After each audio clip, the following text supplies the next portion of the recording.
Nasi kandak satu. Bang, nasi putih pilihan ni bang. Gambung. Nasi putih bang. Campur. Kuah campur bang. Wow. Style mak dia ni.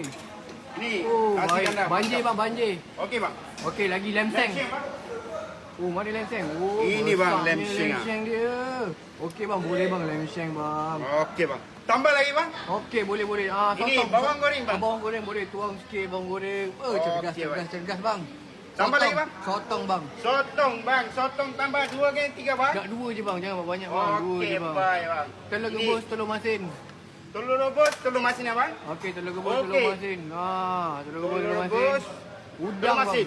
Telur dadah pun boleh bang. Telur dadah Ambil pun dua telur boleh, masin, telur dadah. Okey baik. Udang 2 bang.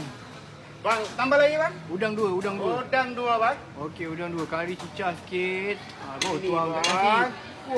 Baik tu. Udang kari bang. Mantap bang. Okey bang, telur ikan bang. Bang, telur ikan abang. Telur ikan sumbat bang, telur ikan. Okey baik.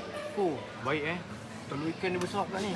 Ada kepala ke? Bang, telur sotong bang. Telur sotong bang. Telur sotong. Banyak lauk nasi kandar ni Lagi lauk apa lagi ada bang?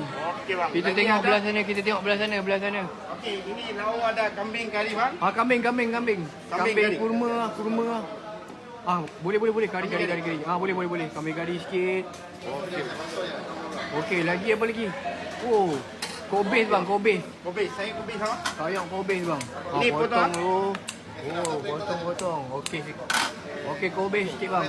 Kobis sikit ha. Kobis. Ini kobis. Okey bang, tambah lagi bang. Kepala sotong.